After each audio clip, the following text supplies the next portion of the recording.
कृपा करो राधे, कृपा करो कृपा करो, कृपा करो राधे,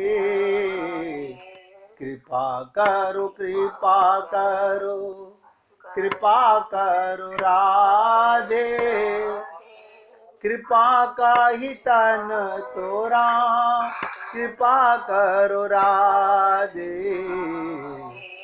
कृपा करो कृपा करो, कृपा करो राधे, का घट जाए तोरा, कृपा करो राधे, कृपा करो कृपा करो, कृपा करो राधे, कृपा करो कृपा करो, कृपा करो राधे। अब ध्यान से सुनिएगा, राधा रानी की अष्ट सखियां, ये राधा कृष्ण की अलग नहीं है, राधा ही तो कृष्ण है, कृष्ण ही राधा है। हम तो यही समझते हैं राधा रानी की सखियां हैं तो कृष्ण की सखियां कोई और होंगी। ना ना ना, यही तो भूल है हम लोगों की बुद्धि की, हम लोगों की बुद्धि की यही भूल है। ललिता सखी, ये सखी सबसे चतुर, सबसे प्रिय सखी है। राधा रानी को तरह तरह से खेल खिलाती है, कभी कभी नौका विहार, वन विहार कराती है। ये सखी ठाकुर जी को हर समय, ध्यान से सुनो, ठाकुर जी को हर समय पान का बीड़ा देती रहती है। इनकी उम्र 14 साल 8 महीने 27 दिन ही बनी रहती है।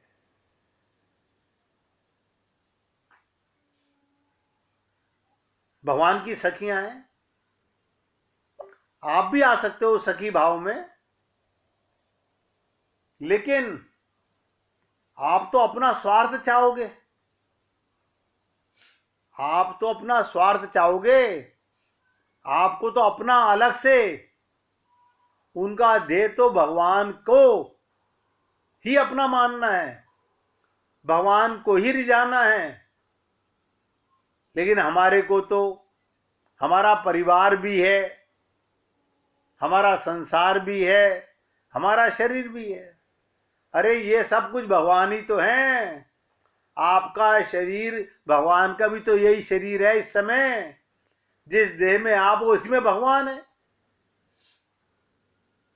आप बताइए, आप कहते हो मेरा रूप, भगवान कहते हैं देखो मेरे रूप को अपना रूप बता रहा है। कहां से लाएंगे बुद्धि, हमारे पास है कहां।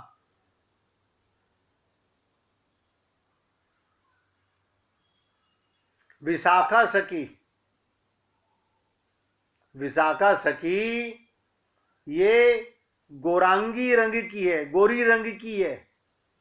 ठाकुर जी को, कन्हैया को सुंदर सुंदर चुटकुले सुनाकर हंसाती रहती है। मगर किसको हंसाती है? भगवान को। अब आप बताइए, आप अगर किसी को चुटकुले सुनाओ तो इसमें पाप है? नहीं, पाप तो ये है आप उसमें भगवान को नहीं देखते, बस ये पाप है।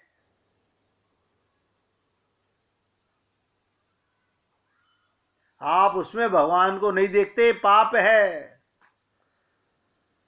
ये सखी सुगंधित द्रव्यों से, सुगंधित द्रव्यों से बने चंदन का लेप करती है। आप सोचिएगा। इसी प्रकार एक सखी है राधा रानी की, जिसका नाम है चंपक लता। ये ठाकुर जी को अत्यंत प्रेम करती है। ये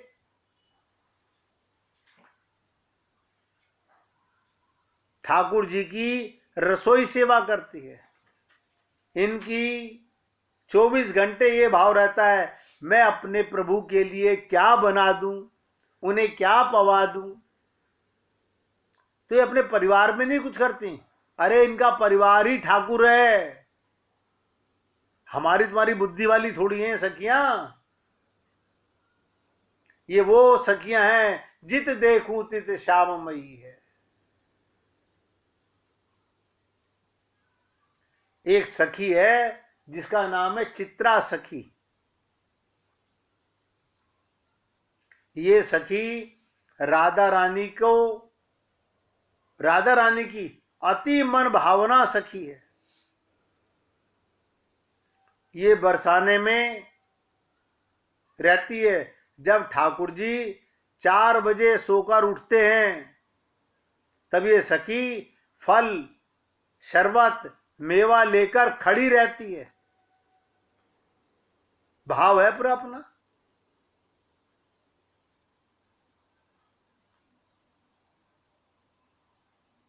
इसी प्रकार 4 सखियों की चर्चा सुनी। 5वीं सखी तुंग विद्या सखी। ये सखी चंदन की लकड़ी के साथ, ध्यान से सुनो, चंदन की लकड़ी के साथ कपूर होके, जैसे चंदन की लकड़ी में कपूर हो ऐसे महकती रहती है। युगल सरकार के दरबार में नृत्य गायन करती है। भगवान राधा रानी प्रीतम को दोनों को रिझाती है और वीणा बजाने में बहुत चतुर है। ये कौन है? गौरांग माता पार्वती की अवतार है। बताइएगा, यानी पार्वती भी राधा कृष्ण की सेवा में संलग्न रहती हैं।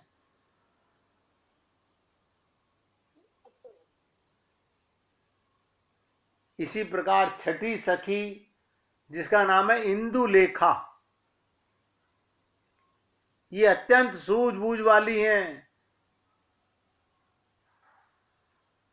ये किसी की भी हस्तरेखा को देखकर बता सकती हैं कि उसका क्या भविष्य है। ये प्रेम कहानियां सुनाती है भगवान को। बताइएगा। ऐसे ही राधा रानी की एक सखी है रंग देवी। ये बड़ी कोमल व सुंदर है। ये राधा रानी के नैनों में काजल लगाती है और श्रृंगार करती है। इसी प्रकार एक सखी 8वीं सुख देवी सखी सबसे छोटी सखी है।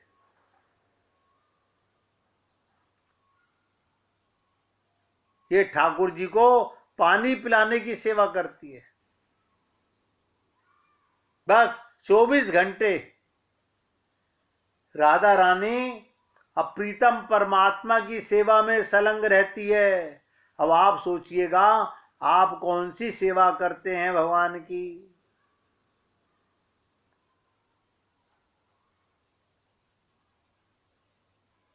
सुमिरन करने का मतलब मैंने आपसे क्या कहा? बैठत उठत घूमत फिरत। बताइए।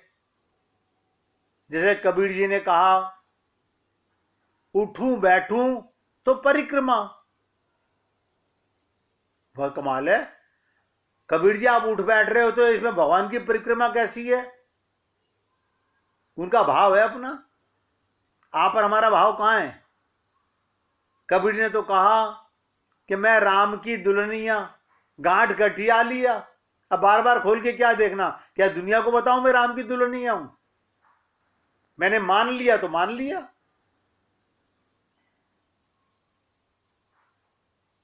आप और हम लोग सब अलग अलग नौटंकियां कर रहे हैं।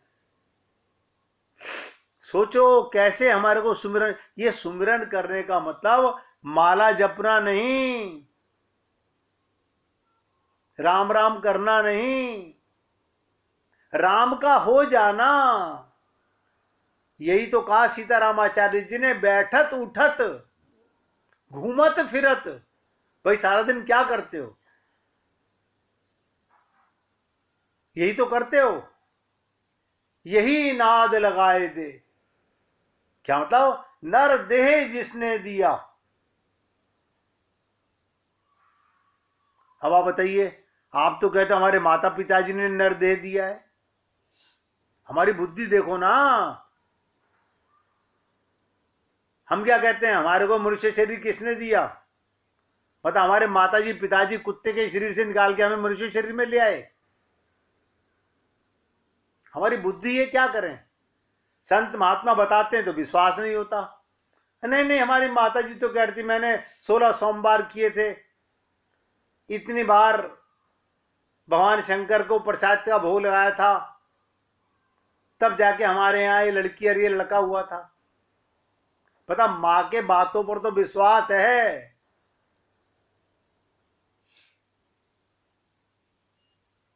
लेकिन इस बात पर विश्वास नहीं होता कि कबहू के करी करुणा नर देही। नहीं होता विश्वास, क्या करें?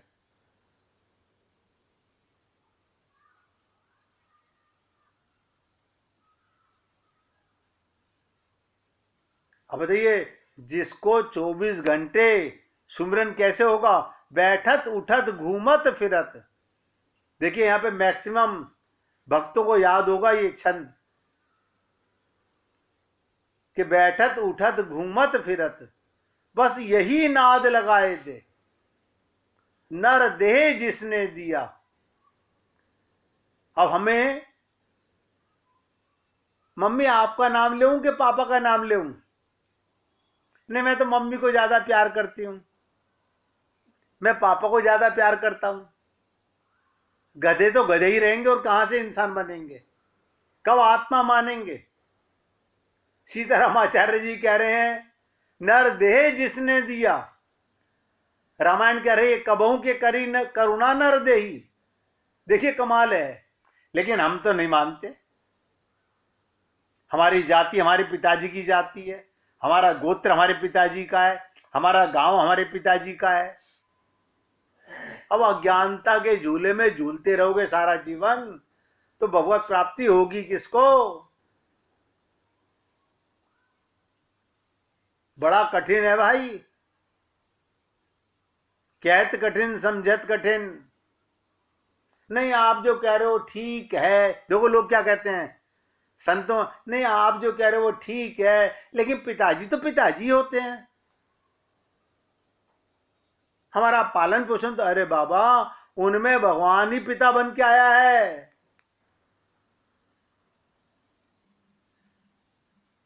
अब आप बताइए, संत महात्माओं ने बताया जात हमारी ब्रह्म है, मात पिता है राम। हमने तो नहीं माना, हम परमात्मा की जाति के हैं। ना ना, हम वैश्य जात, वैश्य वर्ण है हमारा, हमारा क्षत्रिय हैं, हम ब्राह्मण हैं। बताओ, सत्संग में आने के बावजूद भी यही कुचक्र रह गया हमारे लिए। आप और हम लोग अपने गुरु को भी बदनाम करते हैं। हम ही लोग तो हैं, गुरु की कृपा हमें कहां मिली? और गा रहे हैं बैठे हुए कि बैठत उठत घूमत फिरत, बस यही नाद लगाए दे, नर देह जिसने दिया, सो प्रिय दरस आए दिखाए दे। अब बताइए, अब नर देह माता पिता ने दिया, तो माता पिता ही तो आएंगे सामने। भगवान क्यों आएंगे सामने तुम्हारे? मुझे बताओ, क्यों आएंगे भगवान सामने? है किसी के पास जवाब?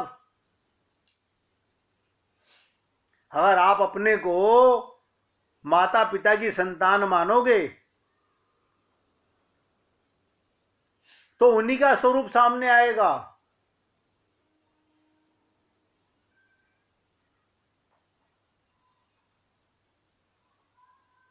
फिर आप ही वह मधुर मूर्ति अंक भर लिपटाएगी। क्या मतलब? वो कब लिपटाएगी, कब आलिंगन करेगी? जब आप उनका ध्यान, उनका सुमिरन, उनका चिंतन होता रहे। पूर्ण विश्वास के साथ हम क्या कहते हैं, सत्संग में जाके हम राम की संतान हो जाते हैं। बाहर निकलते ही हम फिर पिता शरीर की संतान हो जाते हैं।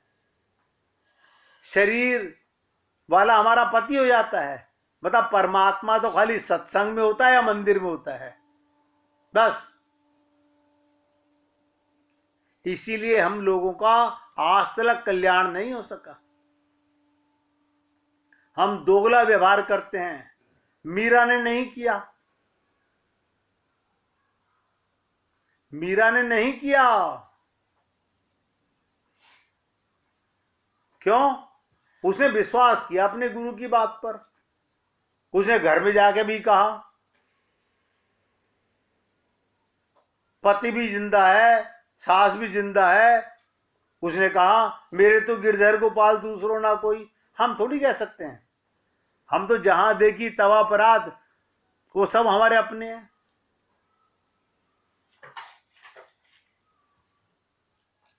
सोचो, बार बार सोचो, अभी कुछ नहीं बिगड़ा है। अगर बातों पर विश्वास, दृढ़ संकल्प हो जाए,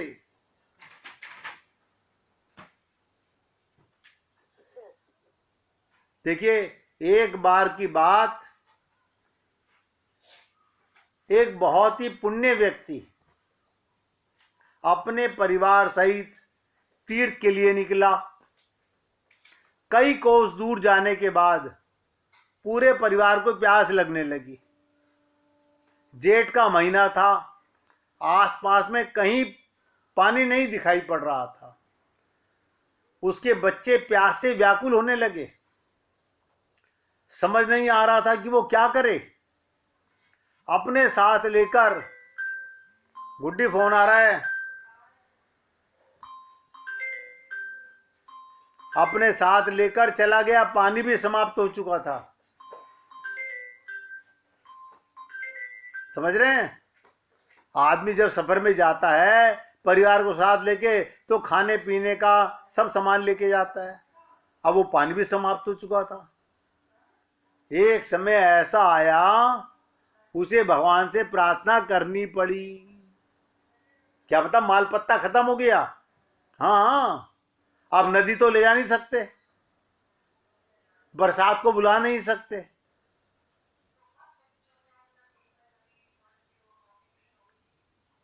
भगवान से प्रार्थना करनी पड़ी, हे प्रभु अब आप ही कुछ करो मालिक। इतने में उसे कुछ दूर एक साधु तप करता हुआ नजर आया।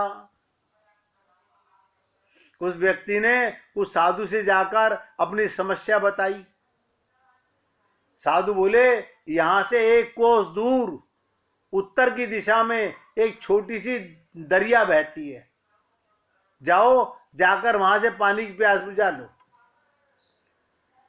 साधु की बात सुनकर उसे बड़ी प्रसन्नता हुई और उसने साधु का धन्यवाद किया। देखो, कोई राह बता दे तो कहां जाएगा। पत्नी बच्चों की स्थिति नाजुक होने के कारण वहीं रुकने के लिए बोला और खुद पानी लेने चला गया। जब वो दरिया से पानी लेकर लौट रहा था, उसे रास्ते में 5 व्यक्ति मिले। एक एक शब्द पे ध्यान देना, जो अत्यंत प्यासे थे। पुण्य आत्मा को उन 5 व्यक्तियों की प्यास देखी नहीं गई। जब दरिया से पानी लेकर आ रहा था तो रास्ते में 5 व्यक्ति प्यासे मिले, लेकिन वो पुण्य आत्मा था, उनसे प्यास देखी नहीं गई और अपना सारा पानी उन प्यासों को पिला दिया। अब वो दोबारा पानी लेकर आ रहा था। 5 अन्य व्यक्ति फिर मिले, उसी तरह प्यासे थे। उसने फिर पानी द्वारा पिला दिया। यही घटना बार बार हो रही थी और काफी समय बीत जाने के बाद जब वो नहीं आया तो साधु उसकी तरफ चल पड़ा। साधु उसकी तरफ चल पड़ा। बार बार उसके इस पुण्य कार्य को देखकर साधु क्या बोला, ध्यान से सुनो। हे पुण्य आत्मा, तुम बार बार अपना बाल्टी भरकर दरिया से लाते हो, किसी प्यासे के लिए खाली कर देते हो, इससे तुम्हें क्या लाभ मिला? पुण्य आत्मा ने कहा, मुझे क्या मिला या क्या नहीं मिला, इसके बारे में मैंने कभी सोचा नहीं, पर मैंने अपना स्वार्थ छोड़कर, आप हम लोग कभी नहीं छोड़ सके, कभी स्वार्थ नहीं छोड़ सके। मंदिर छोड़ के भाग जाते हैं, सत्संग छोड़ के भाग जाते हैं। क्या कारण? अपने स्वार्थ के लिए। धिक्कारो अपने आप को कि क्या है ऐसा मेरे अंदर कि मैं अभी तक आत्मा नहीं जागृत हुई मेरे को। हम भगवत प्राप्ति से भी ज्यादा संसार को अहमियत देते हैं। ये कल्याण के मार्ग हैं। ऐसे ही कल्याण होगा क्या?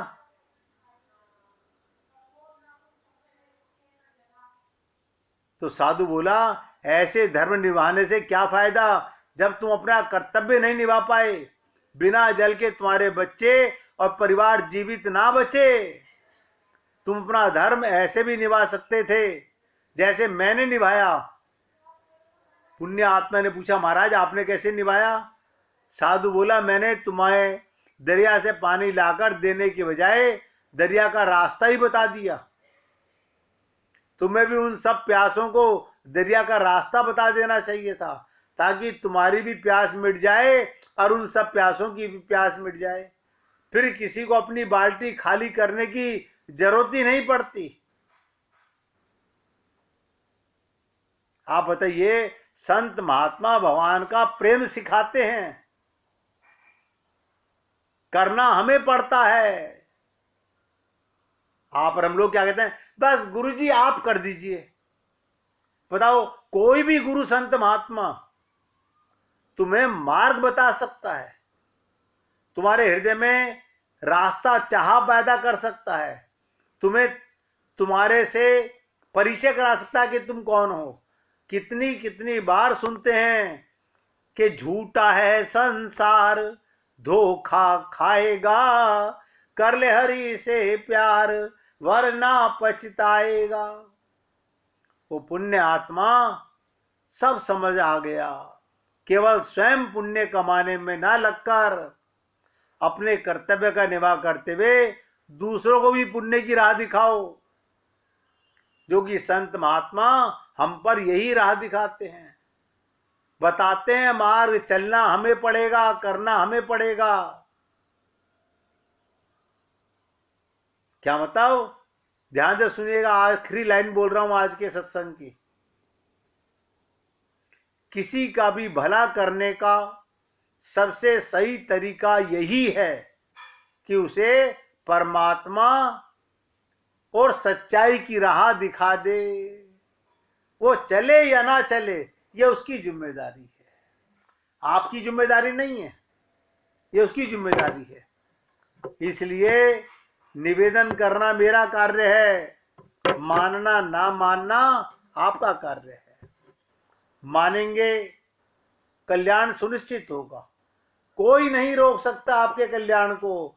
जब भगवान ने कृपा कर दी, मनुष्य शरीर दे दिया, सत्संग दे दिया, अब तो अपने आप पर कृपा करो, अपनी भूल सुधारो, नौटंकियों से बाज आओ और अपने जीवन का एक ध्येय बनाओ। इस ध्येय में हरि मिलत है। आज बहुत दिन हो गए इन दो छंदों को गाए हुए। सबके साथ में हृदय से गाइएगा, ये सोचते हुए कि मैं अपने पापी मन को सुना रहा हूं। गाइए। इस देह में हरि मिलत है, इस बात को भूलना नहीं। मन इंद्रियां बस है नहीं, कली काल का तिजोर है। नहीं भक्ति ज्ञान वैराग्य है, इस चक्र में पड़ना नहीं। दो पंथ हैं हरि कृपा के, एक सुकृत दूसर हरि कृपा। निज कृपाश्रित को सुगम हरि, संशय में करना नहीं।